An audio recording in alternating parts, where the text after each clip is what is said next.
નમસ્કાર મિત્રો, હું હરીશ વેકરિયા આપનું સ્વાગત છે આજના નવા વિડીયોમાં। આજે આપણે વાત કરીશું યુરિક એસિડ વિશે। યુરિક એસિડ કેમ વધે છે, તેના શું લક્ષણો છે, ઘરે બેઠા તેને કાબૂમાં રાખવાના સરળ 3 ઘરેલું ઉપાય। તો ચાલો વિડીયોને શરૂ કરીએ।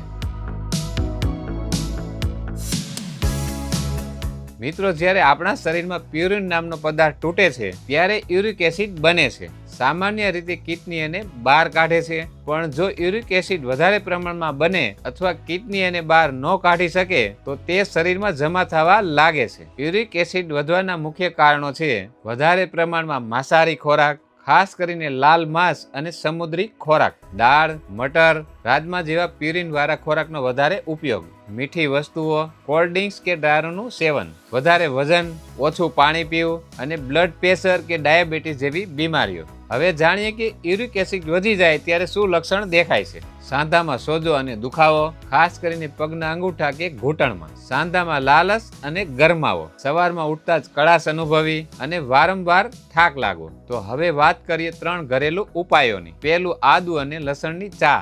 આદુ અને લસણ શરીરમાંથી ઝેર કાઢવામાં મદદ કરે છે, એટલે કે શરીરને ડિટોક્સ કરે છે। દરરોજ સવારે ગરમ પાણીમાં આદુ લસણ ઉકાળીને પીવાથી યુરિક એસિડ ધીમે ધીમે ઓછું થાય છે। બીજો ઉપાય છે ચેરી અને આલુ બુખારા ખાવા। આ ફળોમાં ખાસ એન્ટીઓક્સિડન્ટ હોય છે જે સાંધાના સોજાને ઘટાડે છે અને યુરિક એસિડને કાબૂમાં રાખે છે। ત્રીજો ઉપાય છે પાણી અને લીંબુ। દરરોજ ઓછામાં ઓછા 8 થી 10 ગ્લાસ પાણી પીવું જોઈએ। સવારે 1 ગ્લાસ ગરમ પાણીમાં અડધું લીંબુ નાખીને પીવાથી યુરિક એસિડ શરીરમાંથી બહાર નીકળવામાં મદદ મળે છે। પણ મિત્રો, ધ્યાન રાખવાનું કે જો લક્ષણ વારંવાર દેખાય, સાંધાનો દુખાવો ખૂબ વધે, કિડનીમાં પતરી થાય અથવા બ્લડ ટેસ્ટમાં યુરિક એસિડનું સતત લેવલ વધારે આવે તો તરત જ ડોક્ટરની સલાહ લેવી જોઈએ। તો મિત્રો, આ હતી યુરિક એસિડ વિશેની જરૂરી માહિતી। જો વિડીયો ઉપયોગી લાગ્યો હોય તો લાઈક કરો, શેર કરો અને સબસ્ક્રાઇબ કરો અને કોમેન્ટ કરીને તમારા પ્રશ્નો જણાવો। તો ચાલો હવે મળીએ બીજા નવા વિડીયોમાં।